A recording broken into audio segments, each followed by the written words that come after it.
بسم الله الرحمن الرحيم الحمد لله رب العالمين اللهم صل على نبينا محمد وعلى آله وسلم السلام عليكم ورحمة الله وبركاته walaalayaal wiilasha Minnesota ee lagu soo sheegay barnaamijka VOA inay ku xiran yihiin xabsiyada al-shabaab oo aqaana al-shabaab ayaa xiray hal sano iyo wax la jira ka hor waxayna ku eedeeyeen inay doonayaan inay ka goostaan xarakada kooxda al-shabaab waxay isku aragtaa inay tahay kooxda kaliya ee islaamka matala qofkii ayaga ka taga waxay aaminsan yihiin inuu yahay murtad ama muslim khaldan oo inxiraafi sidaa darteed qof kasta oo raba inuu xarakada ka tago ayagoon ogaan way ka shakiyaan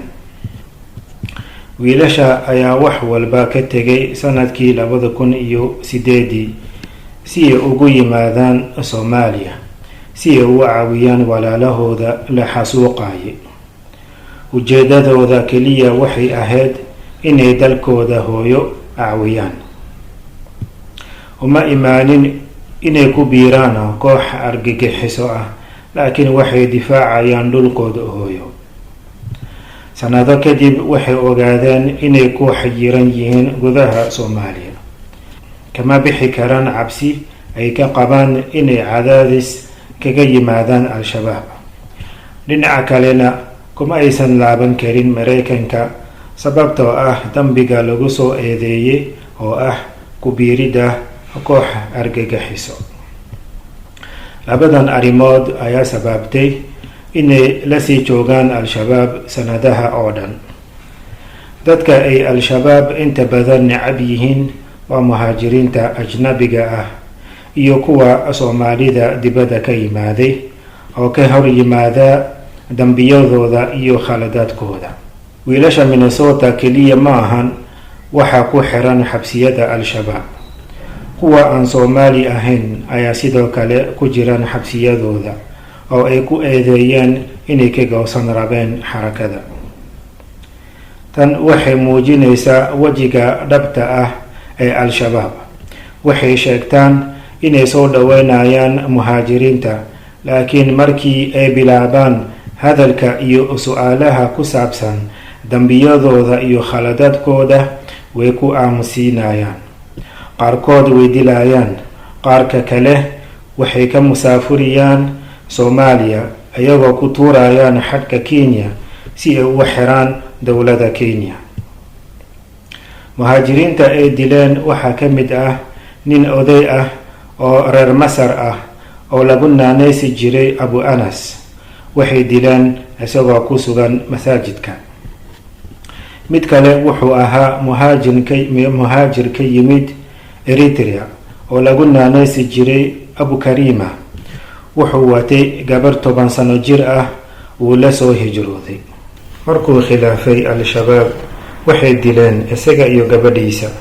waxayna been ku sheegeen inuu gabadhiisa gaashan ka dhigtay waxay sidoo kale dhawaan dileen qof kale oo muhaajir ah oo lagu naanaysi jiray Musa oo ka yimid Britain waxay isaga iyo cunugiisa yar ku dileen gurigiisa taasi waxay ku tusaysaa beenta Cali Dheere markii uu wareysiyada ku dhahayo inay soo dhaweynayaan muhaajiriinta oo ay ula dhaqmayaan sida walaalahooda waa kaliya kuwa indhaha ka rogta dambiyadooda kuwa ku dhiirada inay su'aalo weydiiyaan ama ay ka hadlaan ficladooda cadowgooda ay ku tiriyaan waxaan u sheegayaa al-shabaab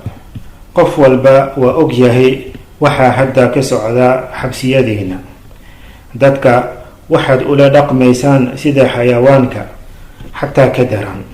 waxaadna ka hor istaagtaan xuquuqdooda sida ay shariicada qabto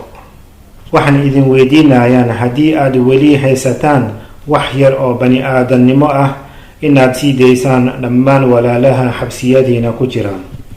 ka saara dhulkiina xataa haddii ay dowladaha qabtaan waxay lahaan doonaan ugu yaraan qaar ka mid ah xuquuqda aadanaha ilaahay ka baqa al-shabaabu, waad ii maqli weysaan 2013 waxaanan dhammaan aragnay guuldaradii aad kala kulanteen. haddaad weli diidaan inaad ii maqashaan hadda, waxaad ogaataan in jabkiina uu dhow yahay insha allah. waxaa la idinka sugayaa warka nimanka soo socda: cabdalla qannaas, xayaaka allah, uxud, zubayr, sardheeye, anas dheere,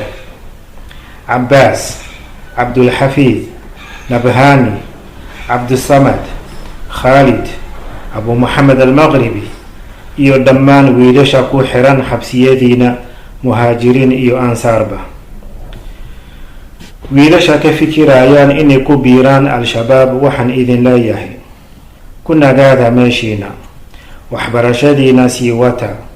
yaysan idin sirin warbaahinta al-shabaab iyo jamaacadka kale.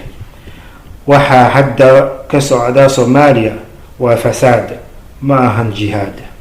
assalaamu calaykum waraxmatullaahi wabarakaatuhu.